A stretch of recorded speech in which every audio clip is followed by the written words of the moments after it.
Welcome to this week's episode of Being Human. I'm here with Julius Manni. He is the newly appointed, roughly speaking, been in the role for a year, CEO of Vincit. And Vincit is an incredible company. They've been awarded Best Place to Work in Finland multiple times, as well as Best Place to Work in Europe. Vincit is a commerce-focused digital agency. Julius, welcome to the show. Great to be here, Richard. Thanks. It's wonderful to have you. So I think to open this up and get into why I'm so interested to have somebody from Vincit on the show is, what makes Vincit so special? How is it that it's come to win that award so many times? And then we could talk a little bit about you and how you found your way to Vincit. Yeah. So Vincit was founded 15 years ago on the idea that it should never suck to come to work on Monday. So basically our purpose is to create better Mondays for our people, for our customers, and for the planet by harnessing the power of technology, but the humane part of technology. Very much of a people-driven company. I mean, and now we are close to 1,000 persons in Finland, Poland, Sweden, and USA. And what Vincit is known for is our exceptional and distinct organization culture. As I said, we've been awarded multiple times recognition of being the great place to work, both in Europe, also in the USA, and 4 times in Finland, and latest this year. Yeah. So what are the main facets of the culture at Vincit that has it be that Mondays don't suck? Because let's face it, Mondays suck for an awful lot of workers in the world. I think what really makes Vincit different is the the strong camaraderie, like the strong communities in the workplace, that they are valued much more than in other companies like us. This is something that we done actually studies, that when we done kind of a culture studies and we see the benchmark results, this is something that typically is not the kind of on the top 10 list of the most meaningful things that people really value in kind of IT tech companies like us. But for us, these strong communities belonging to these strong camaraderie comes in the top 5. Right. So you can really tell from the data that actually is in the root of what makes the company special. And of course, to support this, it's something that what the foundation of the company has been built of course, work-life balance, but also giving a lot of freedom and trust to people, the ability to make decisions independently, also mistakes, and really being able to be yourself at the workplace. Okay, and so what does that freedom look like? What are the types of freedoms that people in Vincit have that they wouldn't have in somewhere like Accenture, for example? Well, especially we go to the early days of the company, there was basically no supervisors at all in the company. So it was totally kind of a self-managed the company. I mean, up until the company had 200 employees, it was still there was only the CEO and no supervisors. And also decision-making was very much about that, every individual to figure out, should we do this? Should we do that? Should we spend money on this or that? That was rather that, hey, talk to your colleagues and make the decision you feel is best for the company. And it was also especially when the company was smaller, much more homogeneous, much more clear what the company is all about and what's the business goals of the company, for people to kind of ponder on this and give people the trust that, hey, you make wise decisions, we have smart people, do what you believe is best for the company and your colleagues and for the customers. Right. And so it started with no supervisors. It's now got some supervisors. So what are the remaining freedoms? Or what did the supervisors do, I suppose? Yeah, it's clear that, of course, now that we've grown, we've needed to bring some more structures and kind of also layers to how to really manage the company. When a company is close to 1,000 people, it doesn't really work anymore. That there's no backbone for people to navigate in the company, because then it starts to have so much diversity in terms of the roles and responsibilities or nationalities that you need to have a backbone for people that you can operate and you can, you're not being left alone. But what we still try to keep true is that we are trying to keep the organization as flat as possible, as low hierarchy as possible, and only bring structures that really, are really needed in order to help out the people to do their best and succeed. There was a lot of one of the big conceptions for Vincit in the early days was there's this term that we used, leadership as a service concept, where instead of seeing that there's, that you're an employee and then you have this one supervisor who has all the power and authority over you, that it's the other way around, that leadership is a servant role, and also that there are different aspects of leadership that typically one individual person is not the best person to kind of fulfill all these aspects of leadership. It's rather put it the other way around, that ask the people that what type of leadership services that they require, and help out people to navigate in an organization to get those leadership services from different persons or different functions or places. Right. We still try to keep true to that, but at the same time, we have introduced still that we have, kind of formal supervisors role as well, who are responsible for the well-being of the individuals. But we still try to be true to this leadership as a service, that your formal supervisor is not your only boss in that sense, that you have many places where you can get coaching and support in the company. Right. And so the people still, so if I'm a developer in Vincit and I decide, we need to spend money on a new server, or, there's something my team needs, I can just go out and buy it still? Or now do you have approvals? Like, how is it different? When it comes to everybody has a company credit card. And basically, when it comes to for example, we have best tools promise. So whatever tools, for example, you need for your work, you're just free to order, not just from a limited catalog of things, but basically whatever you need, whatever is kind of needed for you to do your job in the best possible way or support the customer work. You feel free to do that, but in a transparent way that you, of course, need to stand behind your choices. That if you buy the latest iPhone with all the bells and whistles, you better have the, the reasons why you're doing that, and why not everybody else can make those same decisions. So really spending money wisely is some of the essence on there. And of course, in the project work as well, that especially if it's kind of customer related, to make smart choices. Of course, then there are, when making kind of a big decisions where really big investments for the company that really has an impact on the company direction as a whole, then of course it's a different thing. But we try to keep the limit as high as possible. Right, I see. Yeah, and that is a pattern we often see in these companies who provide their stuff with a lot of autonomy, is that it comes hand in hand with a lot of transparency. So I'm free to go and buy the latest iPhone because I feel I need it for my work, but that exists on a register that everybody can see within the firm. Is that right?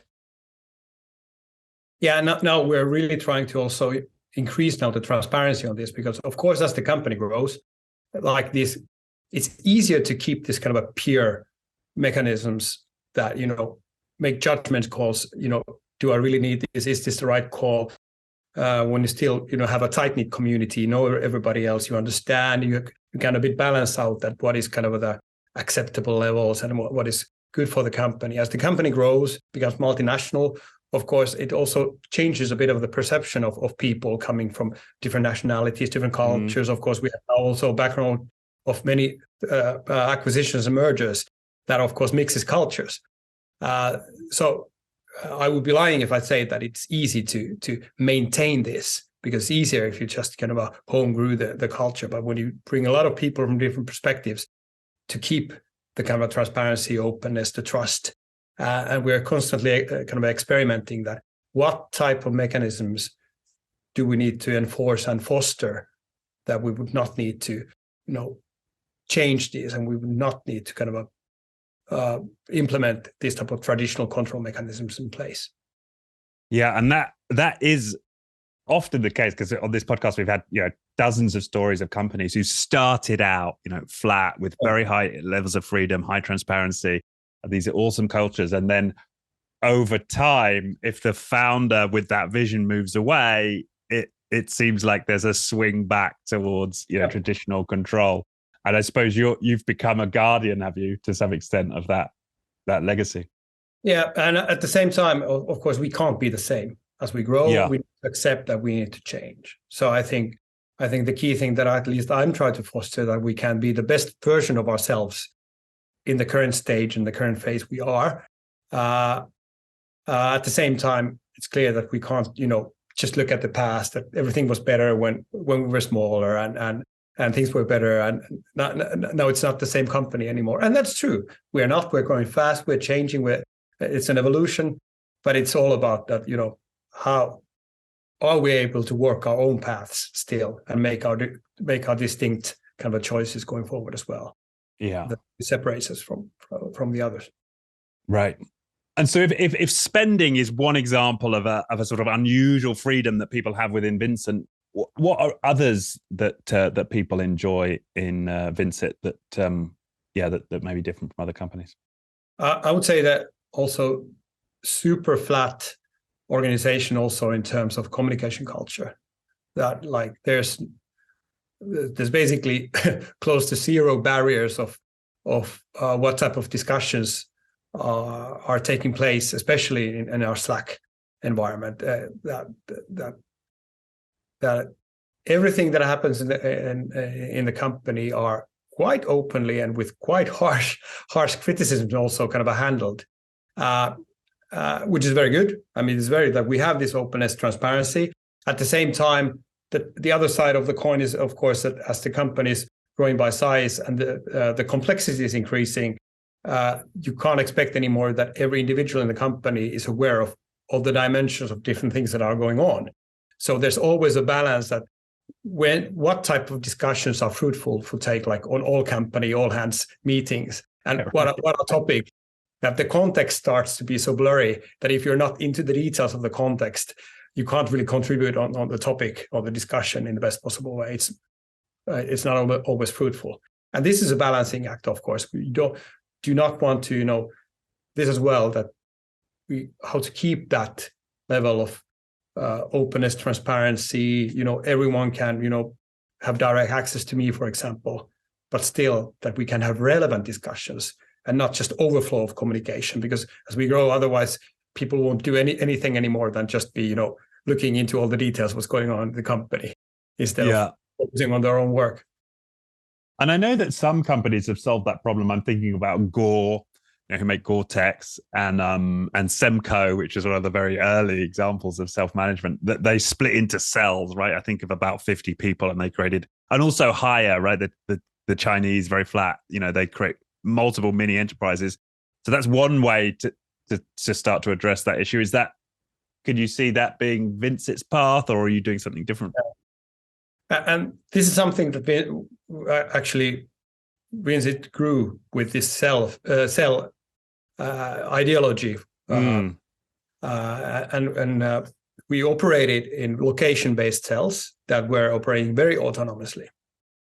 But then a year ago, actually, when I started, as part of our kind of change of our strategic direction, because we saw the market was changing, and these kind of autonomous location-based cells became too small to really, compete and really, leverage the assets of the whole company. So we needed to change the way the business is being driven, and how do we make business decisions, and how do we really kind of leverage all the skills that we have in order to really make a bigger impact for our customer. Otherwise, it was more of a selection. Do we want to, just play smaller league games in each location and be fine with that, but still see the market is, changing in our game, and we saw that it's going to be increasingly tougher and tougher to stay in that game and be successful and profitable at the same time, and be able to create a good workplace. And we made a conscious decision that we need to be able to steer our business in much more harmonized way, in terms of, having all the skills in the company available, and also have much more focus on where we want to be world best at. Because if you're just focusing your business on each location, each city, you can't be the world's best individually in every town. So we set that we want to have certain spearheads that we want to really be the world's best at. That strategy was all about. But we still wanted to maintain the community, that we didn't want to break up the feeling that the people and how it feels to be Vincitizens, part of your everyday work. But to be honest, we are definitely on that path now, because we have made quite big changes in the previously very autonomous communities, and now changed the way we are making business decisions. And at the same time, we also made just a big merger with another listed company here, 1st of July, where we are now really mixing many cultures in the company at the moment. So it's definitely kind of a new phase for the company as well, to redefine itself as well, and still trying to be true to its roots. Right. And so how do you envisage that playing out then? How do you have that community feel, that sense of belonging, and have a global business that's, as you say, leveraging all its assets at a bigger scale?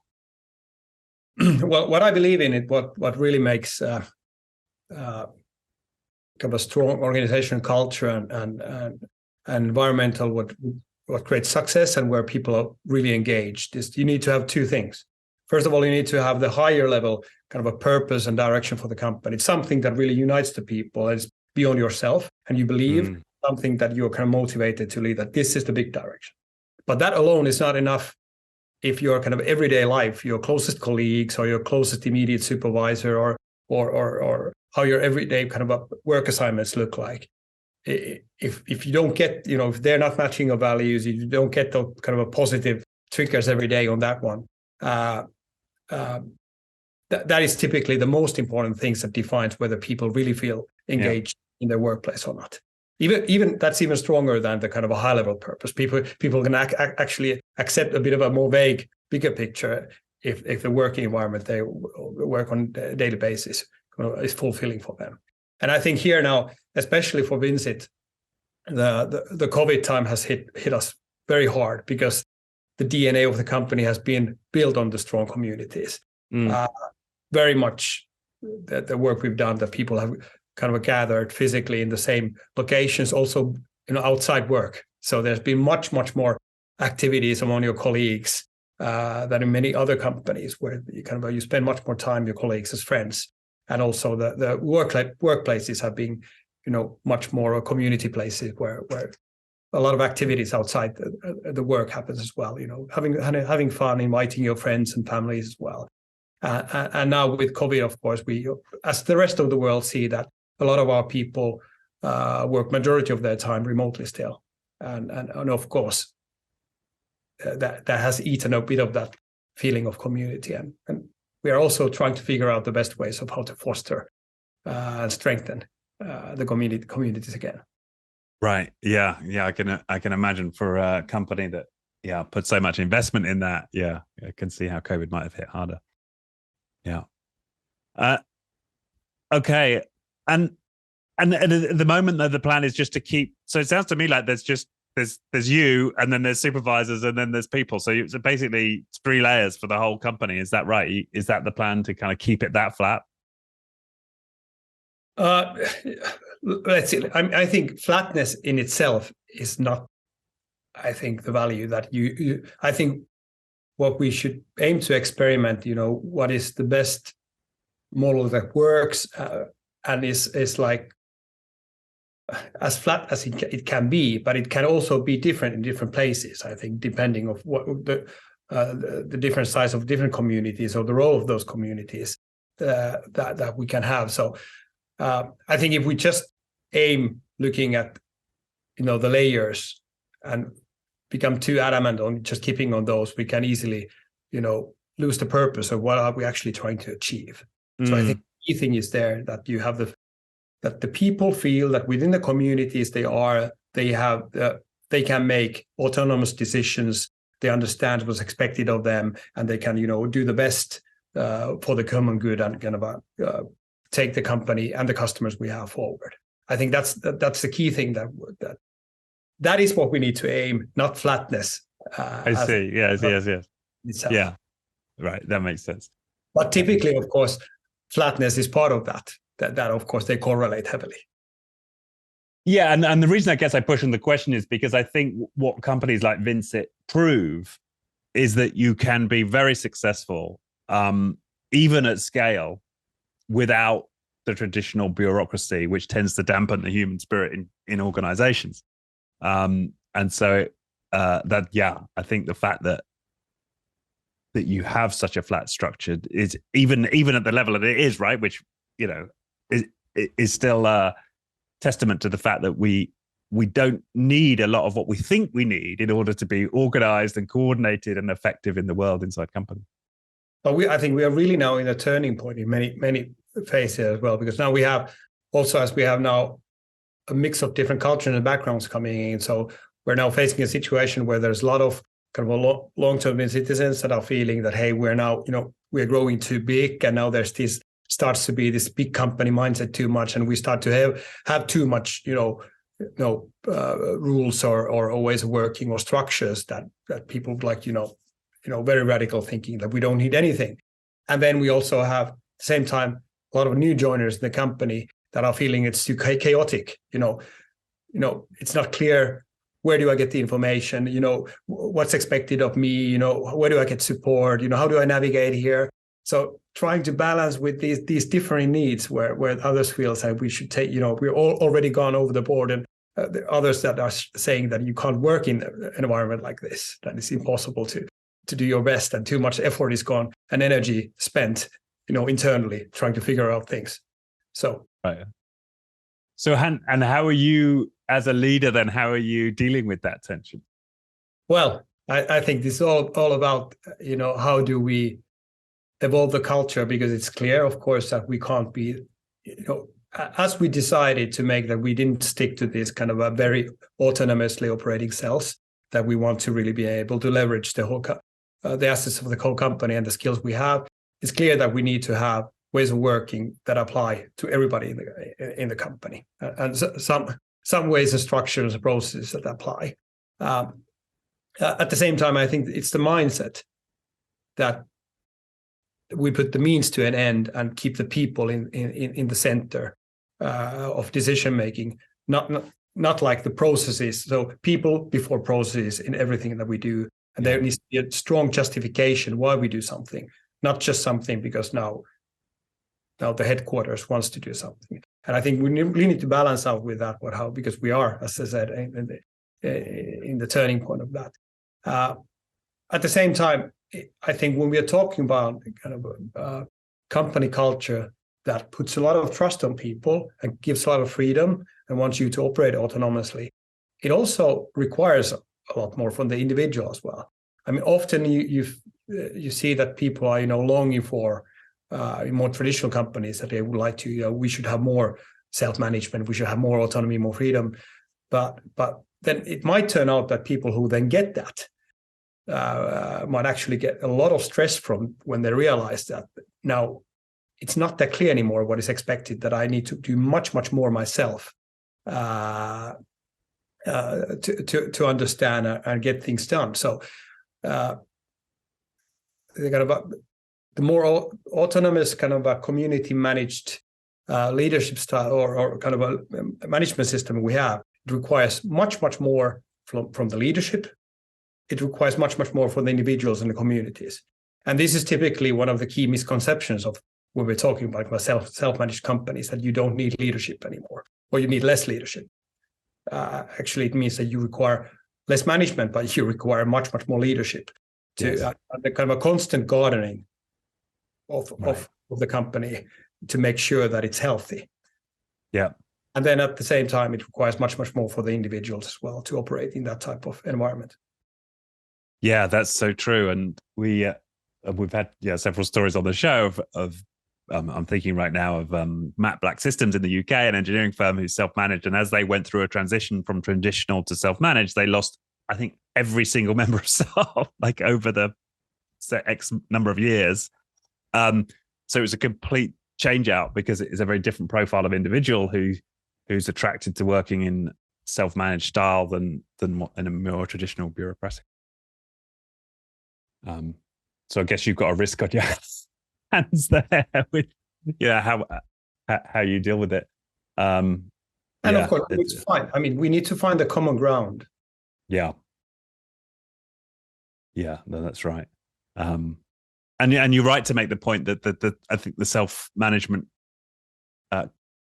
requires leaders, and I think almost generates leaders. I mentioned this on another show that we had Jorge from 10 Pines in Argentina, who is a software firm, self-management. And I asked them what they did about leadership development. And he says, we don't have any leadership development programs. Our whole culture is constantly automatically developing leaders. I think one of the other misconceptions that I feel people have with self-management, that we're too focused on the individuals. I think in the end of the day, there's, companies are all about people working together. And also self-management, actually, it is more about the community managing itself and operating autonomously. Not individuals, but community creating their rules and how they operate as teams, as communities, as project members. I think too much focus is put on the individual, that I make decisions, I make what is best, the focus on the individual, where the focus should be rather on the team, because typically, unless you're just, pure freelancer working only by yourself, that's different. But if you work in an organization, anytime that your work is something that you require other people to get things done or do better things, then it's all more about the people you work with and how do you create the rules that you together play. Yeah, that's a really important point, isn't it? That self-management is as much about the team as self as it is about the individual as self, right? Or the community as self. Yeah. And that I see also, I think that is one of the pitfalls of overdoing self-management, which I see a lot of in Vincit as well, that there's a risk that you can take that overboard, that the organization becomes too individualistic, that self-management is taken as thing that it's not about, what's best for the community and what are we actually aiming at. We want to be agile, fast, we don't want to get slow. We want to make sure that we can make smart decisions where the data is and where we can see the actual situation fast. But it's not about, every individual doing as they want to do and just looking at what's best for them and not ignoring the rest of the community or ignoring the customer needs, the realities and the changing world. Right. Yeah, that's an important point. And I suppose a lot of one of the ways that a lot of, from my understanding, self-managed organizations will deal with that is with a lot of peer mechanisms, right? So there's an accountability at a peer level and the transparency plays into that. And so you're sort of, there's a lot of checks and balances to ensure you're a good participant in the community. I think the other aspect as well, that the more homogeneous you are as an organization, the easier it is to be self-managed, because you tend to think like-minded. So at the same time, then you get into the trap of like-mindedness. We all know from multiple studies that diversity is really the key of long-term success and innovation, and from different perspectives, different people, different background, that what really drives the ability to create something new. But it's much harder. It is when we have diversity, there's much more different thinking, perspective, personas, which creates conflicts. And typically conflicts in a traditional organization is then handled by the kind of some authority, workers deal with the conflicts. And in a self-management organization, one of the key skills of the organization is actually conflict management. How does the team together manage their conflicts in a constructive way? Because conflicts are needed in order to, if there's no conflicts in a diverse team, then there's no real teamwork. Then basically people are not putting all their perspectives on the table. So conflicts are needed, healthy conflicts, to put all the perspectives, to get those clashes, because from clashes, something new happens. But if you don't have the means in a self-organizing community to manage conflicts, it becomes toxic. And of course, traditionally, it's the boss who manages the conflicts. Yes. And so I'm interested then, from your perspective, personally as a CEO and as the leader, what's your approach to servicing and managing conflict, in self-managed teams? How do you approach that? Yeah, first of all, I think the fundamental layer that you need to have in a team is trust. Because if you don't have, and now I don't mean trust by that, that I trust that you can do your work. I mean trust that can I really kind of be vulnerable with you, so I can trust you with something that I'm insecure. I can say that I don't know, something that really goes beyond that. I can really open up myself, and when there is like true, genuine trust within a team, a group of people, then people can really start to say their own real opinions, honesty, bring perspectives, so that they can kind of dare that they will be appreciated as they are, and not get smashed by the others. And then also, when you have this strong kind of a foundation of trust, on top of that, you can then build healthy conflicts, which I believe are essential for a kind of a team that really performs, that you have those healthy conflicts. Right. So, and then it's not always that, I mean, I don't necessarily see that it's always required that you can, of course, have a team lead that can have a special role in facilitating that as well, as long as it doesn't become the lead who actually then takes the lead, and also saying what is the right, taking too much power. If team lead can really be more of a peer facilitator for the group, and not emphasize his or her own opinions over the others, it can work. But I think also, if there is no clear that kind of a lead position, then it's important for the organization to train the people, have the skill set of healthy conflict management. Yeah. And understand, what do you do in those situations? But it's a skill set and tool set that is required. And I see a lot of that now in Vincit as well, that we have a lot to do in providing those tools and skills to be better in decision making in a way that is really inclusive, is really kind of based on understanding different opinions, healthy conflict management. Yeah. And I love the way how you made that distinction there in terms of trust, because we can throw around that term like high trust, like a high trust organization. But I think you really nailed it there, the quality of trust that we're talking about. It's not just that, you're not going to steal from the company and you'll do your job. Can I be vulnerable with you? Right. And that level of trust is often not there in teams, right? And it takes something to create it. And as you say, then you feel safe to have conflict, right? Because then I feel safe to bring something up that might upset people, because I know that the space I'm in is going to not just immediately integrate. And then in order to do that, you typically need to be able to be your authentic self. Because if you just half of your personality of who you are, or having too much of a professional role on you, it's really hard to create that genuine trust and authenticity and that vulnerability if people don't really know who you are as a person fully. As of course, there's always limit that is from individuals decide themselves where is the limit of these are my personal things, this is my boundaries. But still, typically in a typical organization, those boundaries are way too high in terms of really understanding each other as really humans, of how we are. That's a really, really important part. Sort of another prerequisite for that high trust.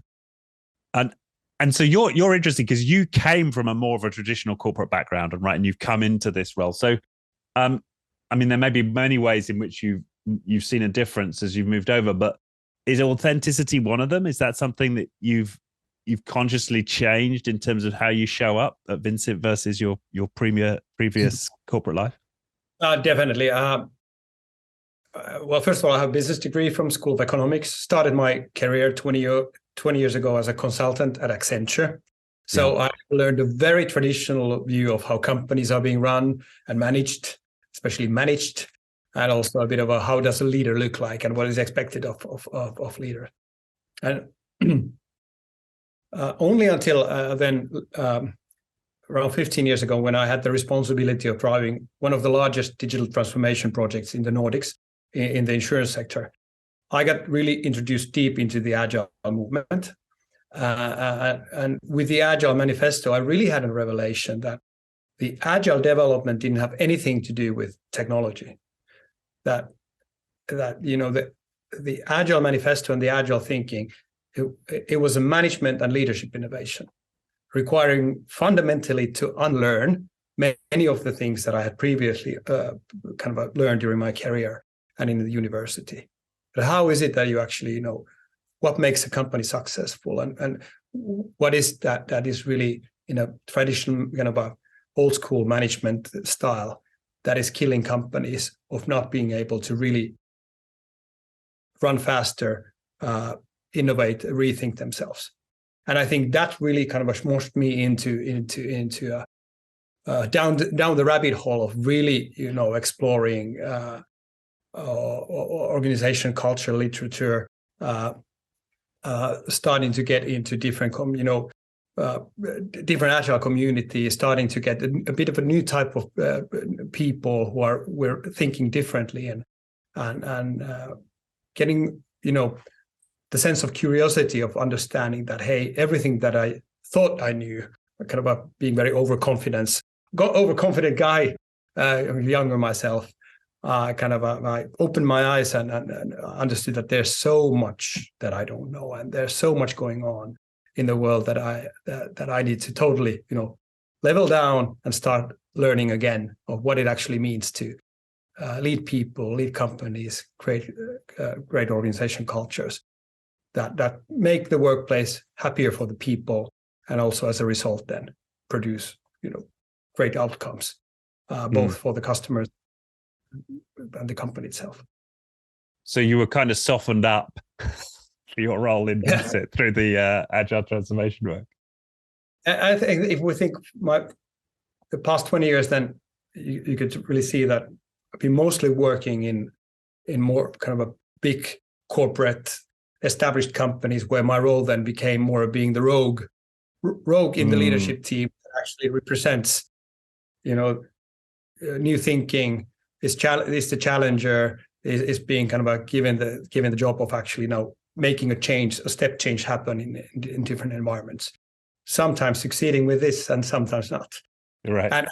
And really, I really saw that as a challenge to see that can big companies really fundamentally change, because there's so much good, of course, that you have large established companies that's there, but how do you really unleash the energy and the competence of the people outside of the process and the bureaucracy and everything, that people just bring 20% of themselves to the workplace, and still super smart people, so much talent in big companies, and how do you really unleash that? And then having had the chance a few times of actually succeeding at that and seeing the change happening, I mean, those have been the moments that I really hope, the best parts of my career life. And now, of course, with Vincit, it's a bit of the upside down. The roles change. But for Vincit, as the company had been growing, things had been starting to go a bit too chaotic. So great success, great growth, but you could already see some of the warning signs that the company needs to reinvent itself. You need to think, okay, how to level up in a way that the company doesn't crumble. And then basically the assignment was help out the company to grow, clarify a clear North Star for the company that unifies the people, and also makes it understandable for our customers that what is it that we are as a company.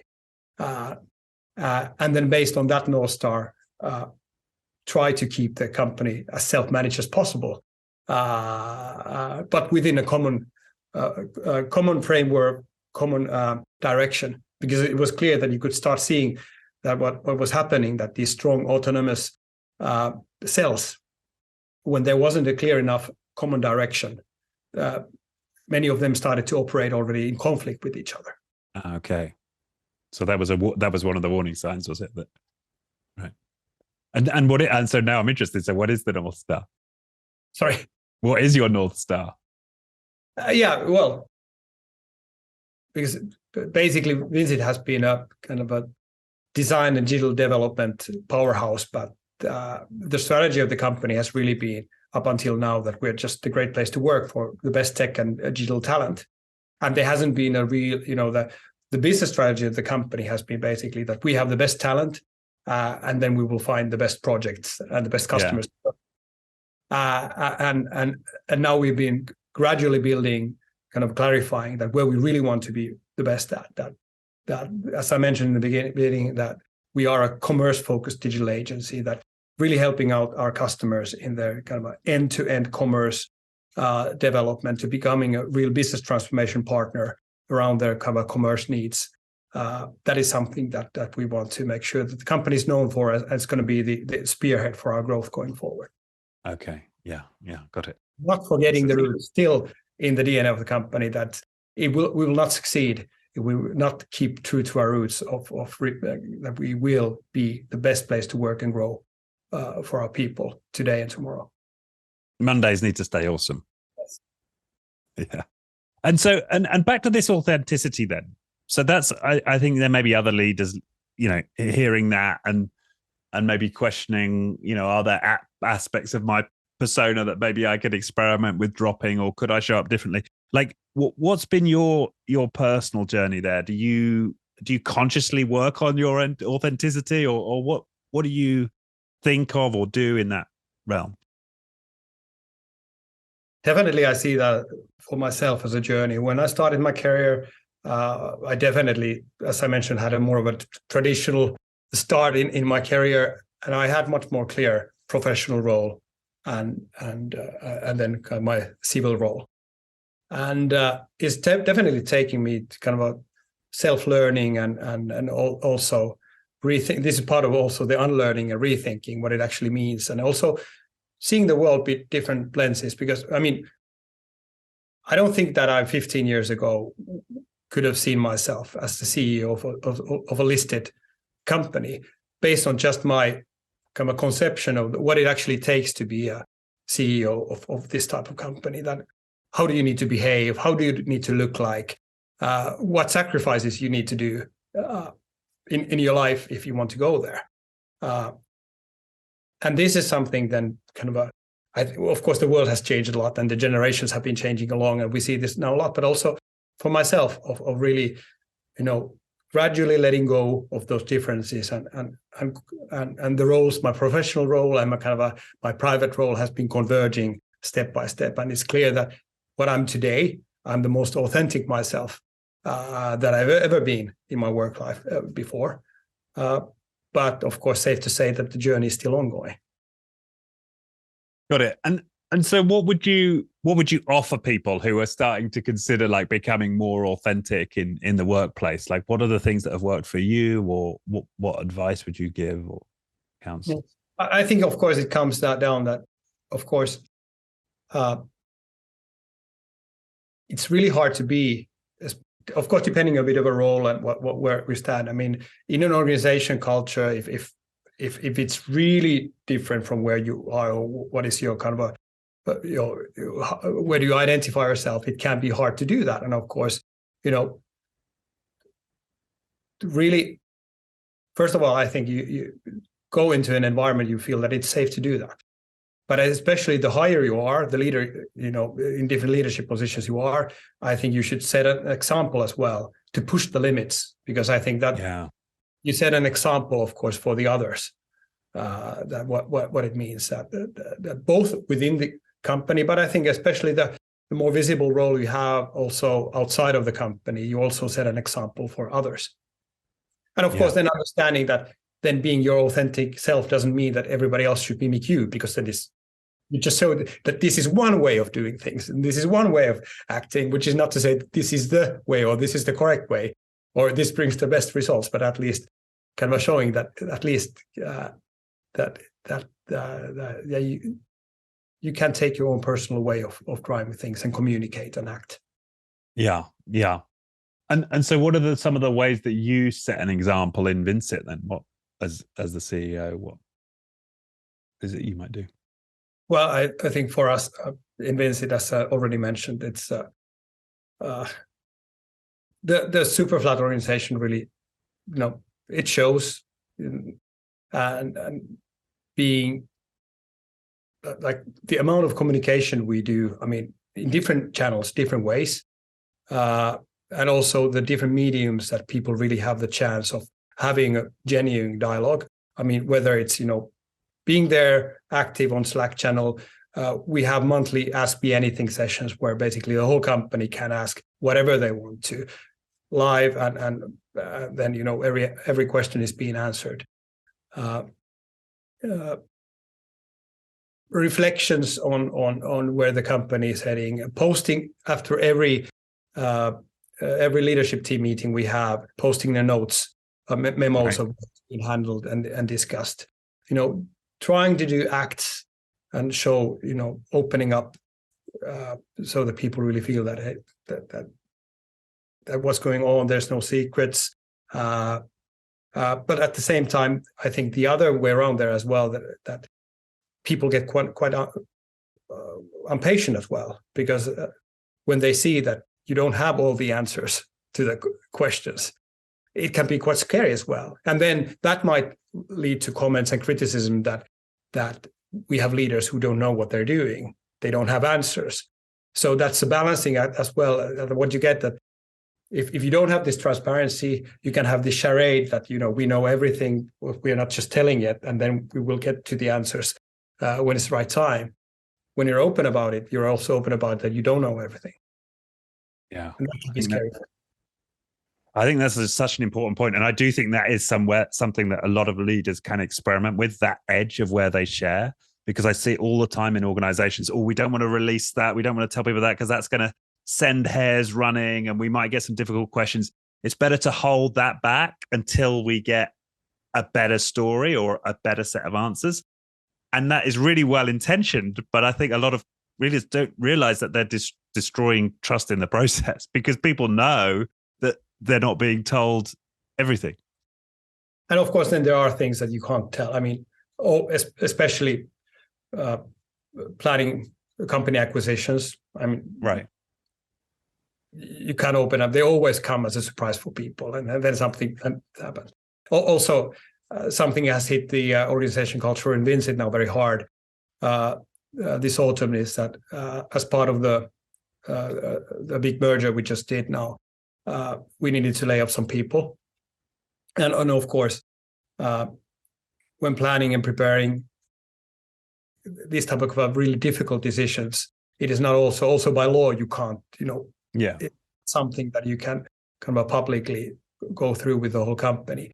And of course, when you are forced to do difficult decisions, which by the way is one of the key challenges in self-managed companies as well, or which are very kind of heavily bounded on this kind of low hierarchy, full transparency, is that it's hard to make difficult decisions.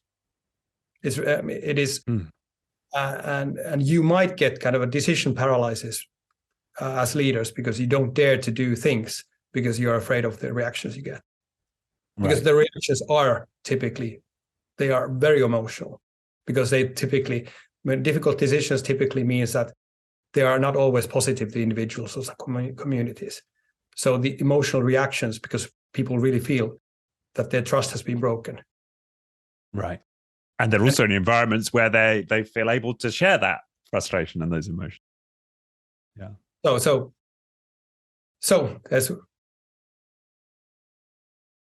but I think that is needed. I mean, if you really want to have your people emotionally connected to the company, then you need to accept that the reactions for difficult decisions are also very emotional and difficult. Yeah, I think that's such an important point. And that if you're going to be open and transparent and share your leadership notes, part and parcel of that is going to be from time to time getting negative reactions that you as a leader are going to need to deal with. Yeah, I think that's important.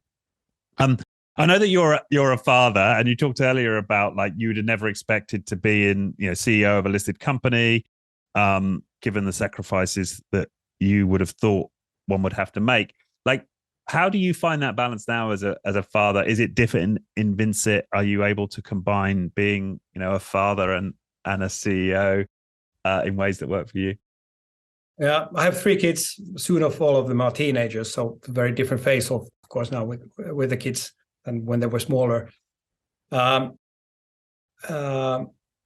have always been able to balance out the work-life balance quite well. I've always tried to. Well, I've always loved my work. I have always been very committed to my work. I've done a lot of work because I enjoy that. At the same time, I've been trying to be very strict on that. That when I'm at home, when I'm with kids, when I'm doing stuff, then I shut up work things and focus on that. Sometimes succeeding, not always. And especially my youngest daughter is a child with special needs in terms of development and learning. And she has definitely taught me the most of what being human is, much more than anything that happens in the workplace. She has taught me kind of a self-acceptance and also kind of my incompleteness as a parent and as a human being, and brought me a lot of that humility that things don't always go the way I want to or how I want things to be, and to just accept that. Right. Yeah. I can only imagine how challenging. I mean, I know how challenging it can be with kids without any developmental needs, but yeah, I can imagine that it requires a level of acceptance. And I think, well, I read a lot of books regarding organizational culture, leadership, and also have a kind of a private sparring groups where we discuss about leadership literature and kind of a developing companies as a whole. And I think in most of the books I read, or many of the discussions that I have with my peers, many of them typically have an angle that brings back, that leadership and parenthood in many ways go kind of a side by side. So many times when I reflect something that I can learn something about leadership, I actually have very big aha moments also about, being a better parent, or at least then understanding things that I could have done better in the past if I realized something earlier on. Right. Yeah, that's so true. Yeah. So you mentioned acceptance with your daughter. Are there any other lessons from parenthood that you take over into your leadership? Yeah, I think then it's the other way around as well. That I think what I'm really concerned currently is the development that we're seeing in the Western world of mental well-being. That we really start to we are coming to a limit in the society that I think we cannot continue on this trend anymore. That people just cannot cope with the daily lives and the society, that pressure that we are bringing to people. Of course, that's a combination of many things. It's not just work related, but it's of course related both to the world we live in. Many of the things, people being lost, and of course pressure at work, pressure at home, what's expected, complexity of the world in general. So I think that is also how to create environments where, we don't burn people up, where we keep the balance. I think that goes also for the same, that how at least not try to push my children, that the key thing is rather to, not just push for the best grades and, that you'll find your limits, rather the opposite of, take it more easier, that is okay, okay, that grade is good enough. Don't go, don't try hard, select the areas where you really love and focus on those and, let the others be. And when I'm saying this to my kids, at least, then I'm partly talking to myself at the same time as well. That yeah, I should also be better at that with myself as well.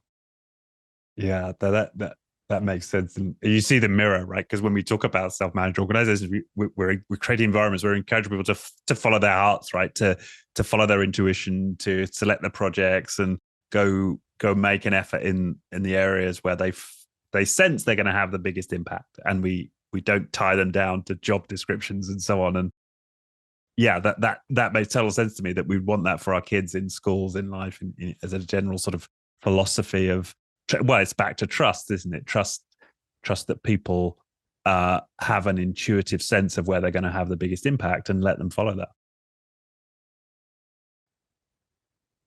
Yeah, and that makes sense. And I guess for me then, we've talked a lot about leadership specifically in the context of self-management and dealing with conflict and so on. But just in general, as you reflect on being a listed company CEO seeking to scale a company, what are you developing most in yourself right now in terms of your own leadership capability and qualities? Like, what are you working on right now, Julius, as a leader?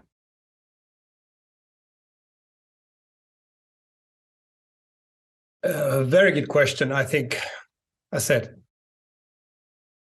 I find myself always on a constant journey of making a better version of myself. But maybe that better version of myself goes back to what I was reflecting of, that also, more self-acceptance and be a bit more easy on you as well, on yourself. I think that's probably the key things that I need to work with, also with myself. Yeah, that's so true. Let go of some things, or not just push the limits all the time. And what are you finding that works in your life right now that helps you to let go? Well, I've always been to music. I mean, it could have been so that I could have made a professional career out of that. Basically, just always enjoyed, playing bands, singing, making songs. I still hop on the stage when needed to throw a party. So I also, during the Corona time, actually built my home studio finally in the garage. When I finally had the time to stop and spend some time and basically kind of learn to make electronic music and do stuff. So what I'm trying now to balance, that's one area where I really find refuge, that I can really, put my brains outside of the working mode and really just focus on doing something completely else. And especially, I really believe that, fostering the creativity in us is something that even if it doesn't directly also, if it's not directly part of the work, but it still kind of stimulates the areas in your brain that is super helpful of developing yourself. And, that indirectly, it will also help you to balance out and also make better decisions and be a better person. So that's specifically that I've been trying now to find time more to do some music, both in garage, but also with some friends, and just have fun. Oh wow, yeah. And what do you play then? What instruments do you play? Plus, I'm mainly a singer and a songwriter. I play guitar, and then of course now with my garage setup, I have the one man band with everything. You can find me on Spotify. So that's it. Oh right, just the site. Do you have a stage name, or is it the same Julius Manni? Oh, there's many, but my latest, it's called Next Slide. That's my alter ego currently. Brilliant. Well, talk about demonstrating. I mean, that really is walking your talk in terms of having a interest out of life. Yeah, out of work. I mean, yeah, fantastic. Well, this has been a fascinating conversation. Is there anything you think we may have, we've not touched on that you'd like to share in terms of your leadership, in terms of what you're doing with Vincit? No, maybe some reflection, thinking, I mean, we are growing quite fast now in the USA. And I think we discussed earlier a bit about what is it that we can see much more of companies that are based on self-management principles. That a lot of these companies are coming from the Nordics. And I see what we see now also that we definitely have a competitive edge now in the USA. Why many people want to join the company now, because we are able to offer a very healthy work-life balance, an environment where people can really be their true self, and also a company where people are really appreciated. This Nordic mindset that we can bring in the US market in our field is something that is really separating us and attracting one of the best talent in the company and helping us to grow and do the best thing for our customers. And I think there's something in the Nordic societies, of course, which helps to create companies like this. I think it's only natural that Nordic culture and societies that are by default low hierarchy, low status, low corruption, high trust, high equality by default. In this type of environment, it's easy to found companies that are based on this type of principles. Yeah, I think that's an important point. I read somewhere that one theory as to why the Nordic, especially Northern Europeans, have that is because of the very long winters, right? And if you weren't tight with your neighbors, that could be a life or death situation in a long winter. Yeah, and of course, small population. I mean, there's trust by default when you meet strangers. I mean, trust the good intentions of the people. I mean, this is definitely not true in many other parts of the world and nations, that you have instant trust when you meet a new person, and when they tell you something, you actually trust, take their word that they have good intentions, that they mean what they say. And of course, this can also lead then to challenges when you do business with other cultures, where a lot of the people working in the Nordic countries, of course, have gotten used to that. When people say they do something, it's not necessarily always the same thing. Globally, when people say that, yes, I'm going to do this, that is the right. Yes. Yeah. So it's you sort of, you don't want to fall into becoming sort of naively high trust, I suppose, but that can be difficult. Yeah. So it's, of course, you need to have the acknowledgement of understanding these differences, but it doesn't mean that you need to change. You just need to understand and how you do, create this also outside your own country. Yeah. No, that makes sense. And it ties into. Have you come across Morningstar, the tomato processing company, and Yahoo? So it's a self-managed company, and we had one of the head of their sort of research institute on, and his latest research is on socialization. That's what he's focusing on. Is so how socialization in the home, in society in general, either predisposes you to performing well in self-managed company, or actually can make it very difficult for you. You can imagine if you grow up with sort of very authoritarian parents, let's say, it may be that means it's quite difficult for you then to transition into a self-managed company. So I think that those questions are quite important ones for those of us who want to bring more self-management into the world, is understanding that interplay between socialization and people's likelihood to take to self-management. And can we? Well, that's a good question to ask you then. What extent do you think it's possible then to? I mean, I suppose you've been through some version of this yourself, but to take somebody who has expectations of high structure, authority, being told what to do, very clear expectations of role and so on, and have them transition into being effective in a self-managed environment. What's your experience of people making that transition?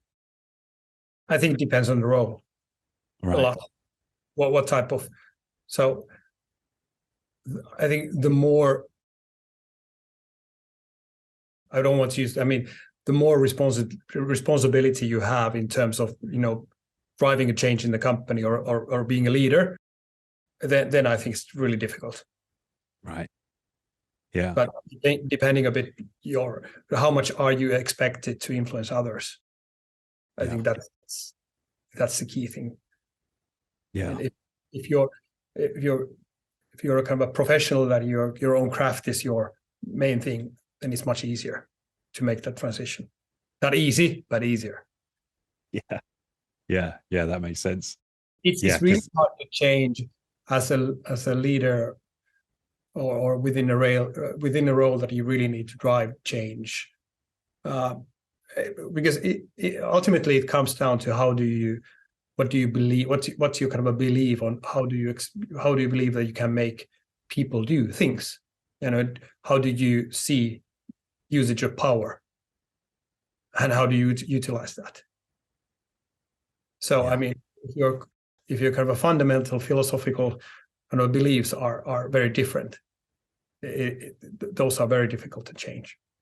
Yeah, that's the theory X theory. Why, if you believe people can't be trusted and need controlling to be productive, then yeah. And it's also not binary. I think that it's easy to talk about theory X and theory Y, but in reality, of course, there's a lot of grades of shade. They're in between. So that's true. Yeah. That's very true. Okay. Well, thank you so much, Julius. This has been fantastic and great to have somebody on who's in the midst of like this transition, right? It's a fun place to kind of explore.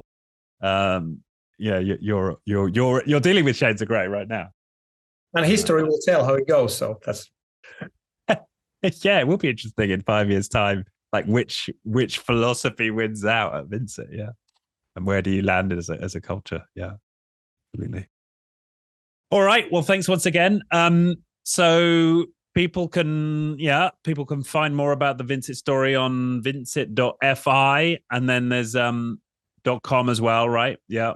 Vincit.com. And they can find your music. So it's Next Slide on Spotify.